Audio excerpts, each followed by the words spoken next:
So here's the first two measures from the tab. It was this C minor arpeggio I'm playing. You notice I'm using 4, 2, 1, 2, and then 1, like that. And then the other way to do it in this position is to play it maybe a bar with your fourth finger across the top 3 strings. So 4, 2, 1, another bar right there, 1. I actually don't like that one as much. This one has a lot more motion, but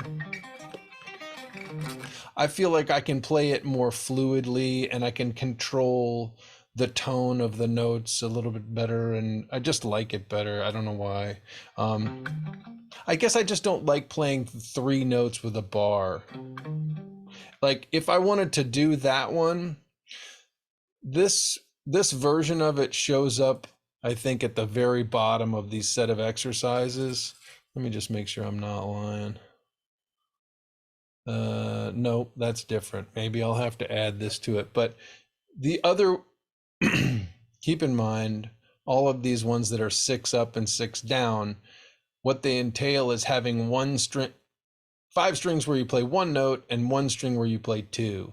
And so you could pick any string and, play a second note there. So one way you can do it is you could hop up to the next position and play the same notes across 2 positions. That for me is a very comfortable one too. And I would probably play that one with the bar with the first finger, because I'm better at tilting the first finger like this so that I can get 1 note at a time a little bit. I find that very difficult to do with my fourth finger. It doesn't want to do it. So it doesn't like that. So I choose option A or this option that's not listed. And I like this, demoing this for you guys because it just shows you that, oh, hey, that's something you can do too, is you can shift between 2 positions. And as you get to know all these different options, you start putting together the ones that are most comfortable and most fluid for you and that work for you. Okay. So the second line, those are the ones where you're 3 up, 3 down.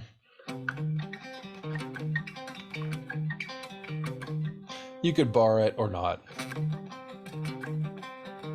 And then the second measure is either A. Check that out. It's kind of a fun little move. This is a fun thing to learn, where I'm playing second finger, second finger, first finger.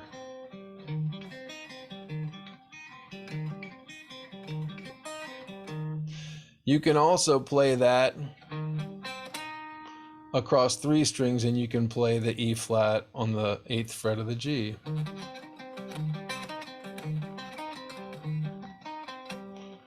And then for the next one, you could do that. Or you could do,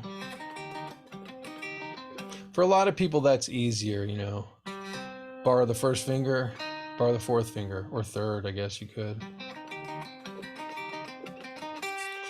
And once you kind of get fluid and you're playing around with these things, you just start to do different. You could do that, whatever. Point is to get comfortable with one that works for you. And then I'm going to show you something else. Okay, or B. Did that one. And then this we're kind of shifting back to, so this is the third line. It's measure 10, third line, second measure. Again, this is like one of those little shifts with the fourth finger.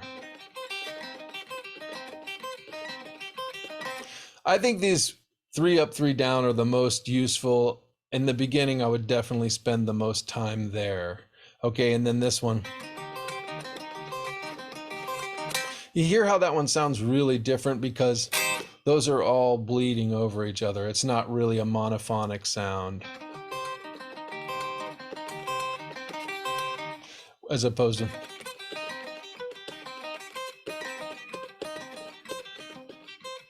I'm only hearing one note at a time. I think that's why I like those versions better. Uh, okay, and then there's 4 up and 4 down. One. Oh, I have to do that. So you have to do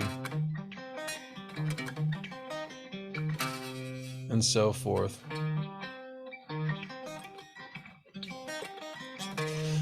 That's just really about getting a slight, essentially, you would do just as well to practice this.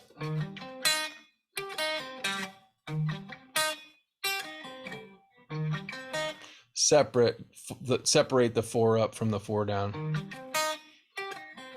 Because what you're learning is to do a 1 octave arpeggio. You're going from E flat to E flat and from G to G. So this lays out the options, though there are probably a couple that aren't here.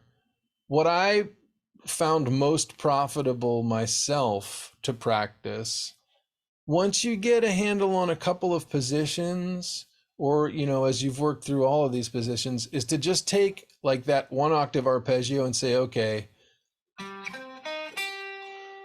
there's the octave. Okay, that's how I can play it if I start on my first finger. How can I play it? Oh, I can play it on my second finger too. Okay, on my third finger, how would I play that? Oh, that I would do that. Oh, my fourth finger? Boy, that would be a pain in the ass, but like that. And I noticed that just now as I played that one, I was like, that's weak. I don't do that well. But you can do stuff like that, and what I'm working on when I'm working on that is my ability to, if I hear that sound, no matter where I am and where I'm coming from, I can do with whatever finger is available. And so those are little exercises that I work on from time to time. First finger, second finger, third finger. Oh, look, when I do with the fourth finger, I bar it. Good enough. Questions?